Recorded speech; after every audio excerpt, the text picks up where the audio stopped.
Hi ಎಲ್ರಿಗೂ ನಮಸ್ಕಾರ. ಎಲ್ಲರೂ ಹೇಗಿದ್ದೀರಾ? ಇವತ್ತು ನಾನು ನಿಮ್ಮ ಜೊತೆ ಒಂದು ಕ್ರಂಬಲ್ಡ್ ಬಾದಾಮ್ ಬರ್ಫಿ ರೆಸಿಪಿನ ತೋರಿಸ್ಕೊಡ್ತಾ ಇದ್ದೀನಿ. ಬಾದಾಮ್ ಬರ್ಫಿ ಅಂತ ಹೇಳಿದ್ರೆ ಹೀಗೇ ಇದೇ ರೀತಿ ಶೇಪಲ್ಲಿ ಇರಬೇಕು ಅಂತ ಹೇಳಿ ಇರುತ್ತಲ್ಲ.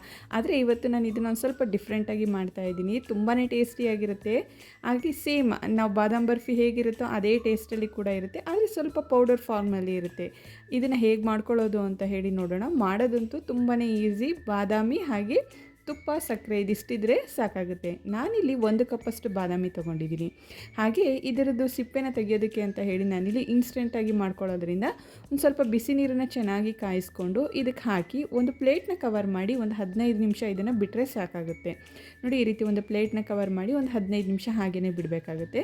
ನೋಡಿ, ಒಂದು 15 ನಿಮಿಷ ಆದಮೇಲೆ ಇದನ್ನು ನಾವು ಕೈಯಲ್ಲಿ ಹಾಗೇ ತೆಗೆದ್ರೆ ಸಿಪ್ಪೆ ಎಲ್ಲ ತುಂಬ ಕ್ಲೀನಾಗಿ ಬಂದುಬಿಡುತ್ತೆ. ನೋಡಿ, ಇದನ್ನು ಬೇಕಾದರೆ ನೀವು ಓವರ್ ನೈಟ್ ಕೂಡ ನೆನೆಸಿ ಸೋಪ್ ಮಾಡಿ ಹಾಗೇ ಮಾಡ್ಕೊಬೋದು. ಇನ್ಸ್ಟೆಂಟಾಗಿ ಮಾಡ್ತಾ ಇರೋದ್ರಿಂದ ಈ ಒಂದು ಮೆಥಡ್ನ ಫಾಲೋ ಮಾಡಿದ್ರೆ ತುಂಬ ಈಸಿಯಾಗಿ ಇದ್ರ ಸಿಪ್ಪೆನೆಲ್ಲ ನಾವು ತೆಗೆದಿಟ್ಕೊಬೋದಾಗುತ್ತೆ.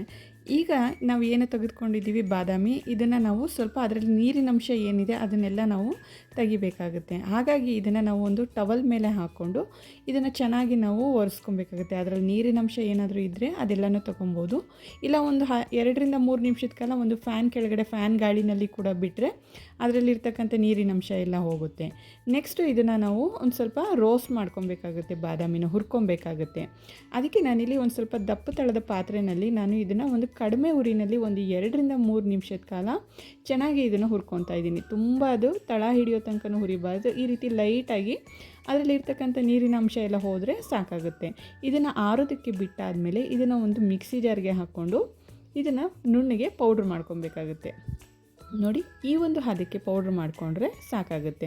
ನೆಕ್ಸ್ಟ್ ಇದಕ್ಕೆ ನಾವು ಒಂದು ಸಕ್ಕರೆ ಪಾಕನ ಮಾಡ್ಕೊಳ್ಳೋಣ. ಸಕ್ಕರೆ ಪಾಕ ಮಾಡ್ಕೊಳ್ಳೋದಕ್ಕೆ ನಾನಿಲ್ಲಿ 3/4 ಕಪ್ಪಷ್ಟು ಸಕ್ಕರೆ ತೊಗೊತಾ ಇದ್ದೀನಿ. 1 ಕಪ್ ಬಾದಾಮಿಗೆ 3/4 ಕಪ್ಪಷ್ಟು ಸಕ್ಕರೆ. ನಿಮಗೆ ಸ್ವಲ್ಪ ಸ್ವೀಟ್ನ ನೋಡ್ಕೊಳ್ಳಿ, ಬೇಕು ಅಂತ ಹೇಳಿದರೆ ಸ್ವಲ್ಪ ಜಾಸ್ತಿನೂ ಕೂಡ ಮಾಡ್ಕೊಬೋದು. ಇದಕ್ಕೆ ನಾನಿಲ್ಲಿ ಜಸ್ಟ್ ಒಂದು 2ರಿಂದ 3 ಸ್ಪೂನಷ್ಟು ನೀರನ್ನು ಸೇರಿಸ್ತಾ ಇದ್ದೀನಿ. ಈ ಪಾಕ ಬಂದು ನಾವು ಮಾಮೂಲಿ ರೆಗ್ಯುಲರಾಗಿ ನಾವು ಬರ್ಫಿಗೆಲ್ಲ ಮಾಡೋವಂಥ ಪಾಕದಕ್ಕಿಂತ ಇದು ಸ್ವಲ್ಪ ಗಟ್ಟಿಯಾಗಿರಬೇಕು. ನೋಡಿ, ಒಂದೆಳೆ ಪಾಕಕ್ಕಿಂತಲೂ ಇದು ಸ್ವಲ್ಪ ಗಟ್ಟಿಯಾಗಿರಬೇಕು. ನೀವು ಈ ರೀತಿ ಕೈನಲ್ಲಿ ಮುಟ್ಟು ನೋಡಿದ್ರೆ ಅದನ್ನು ನೀವು ಚೆಕ್ ಮಾಡ್ಕೊಬೇಕಾಗುತ್ತೆ. ನೋಡಿ, ಪಾಕ ಸ್ವಲ್ಪ ಗಟ್ಟಿನೇ ಇರಬೇಕಾಗುತ್ತೆ. ನೋಡಿ, ಈ ಒಂದು ಕನ್ಸಿಸ್ಟೆನ್ಸಿಗೆ ಬರೋವರೆಗೂ ಕೂಡ ಮಾಡ್ಕೊಂಡಾದಮೇಲೆ ನಾವು ಏನು ಪೌಡ್ರ್ ಮಾಡಿ ಇಟ್ಕೊಂಡಿದ್ದೀವಿ ಬಾದಾಮಿನ ಇದನ್ನು ಹಾಕಿ ನಾವು ಚೆನ್ನಾಗಿ ಮಿಕ್ಸ್ ಮಾಡ್ಕೊಬೇಕಾಗುತ್ತೆ. ನೋಡಿ, ಇದಿಷ್ಟನ್ನು ಕೂಡ ಹಾಕಿ ಇದಕ್ಕೆ ಯಾವುದೇ ರೀತಿ ಗಂಟು ಇಲ್ಲದೆ ಇರೋ ರೀತಿಯಲ್ಲಿ ಇದನ್ನು ಚೆನ್ನಾಗಿ ಮಿಕ್ಸ್ ಮಾಡ್ಕೊಬೇಕಾಗುತ್ತೆ. ಈ ರೀತಿ ಮಿಕ್ಸ್ ಮಾಡ್ಕೊಂಡಾದಮೇಲೆ ಇದಕ್ಕೆ ನಾನಿಲ್ಲಿ ಫಸ್ಟು ಒಂದು 2 ಸ್ಪೂನಷ್ಟು ತುಪ್ಪನ ಹಾಕ್ಕೊತಾ ಇದ್ದೀನಿ. ಇದಕ್ಕೆ ನೀವು ದಮ್ ಪೌಡ್ರ್ ಬರುತ್ತಲ್ಲ ಅದನ್ನು ಕೂಡ ಆ್ಯಡ್ ಮಾಡ್ಕೊಬೋದು. ಟೇಸ್ಟ್ ಕೂಡ ಇನ್ನೂ ತುಂಬ ಚೆನ್ನಾಗಿರುತ್ತೆ. ನಾನಿಲ್ಲಿ ಒಂದು 2 ಸ್ಪೂನಷ್ಟು ತುಪ್ಪನ ಸೇರಿಸ್ಕೊತಾ ಇದ್ದೀನಿ. ಈ ತುಪ್ಪನ ಹಾಕಿ ಈಗ ಇದನ್ನು ಗಂಟುಗಳಿಲ್ಲದೆ ರೀತಿಯಲ್ಲಿ ಚೆನ್ನಾಗಿ ನಾವು ಮಿಕ್ಸ್ ಮಾಡ್ಕೊಬೇಕಾಗುತ್ತೆ. ನೋಡಿ, ನಾವು ಬರ್ಫಿ ಮಾಡೋ ಹದಕ್ಕಾದರೆ ನೋಡಿ ಈ ರೀತಿ ಒಂದು ಹದದಲ್ಲಿ ಮಾಡ್ಕೊಂಡಾದ್ಮೇಲೆ ಒಂದು ಪ್ಲೇಟ್ಗೆ ತುಪ್ಪ ಹಾಕಿ ಈ ರೀತಿ ಈ ಪೇಸ್ಟನ್ನು ಹಾಕಿ ಒಂದು 5 ನಿಮಿಷ ಬಿಟ್ಟು ನಾವು ಇದನ್ನು ಕಟ್ ಮಾಡ್ಕೊಬೋದು. ಆ ರೀತಿ ಬರ್ಫಿ ಮಾಡ್ಕೊಬೋದು ಅಂತ ಹೇಳಿದರೆ.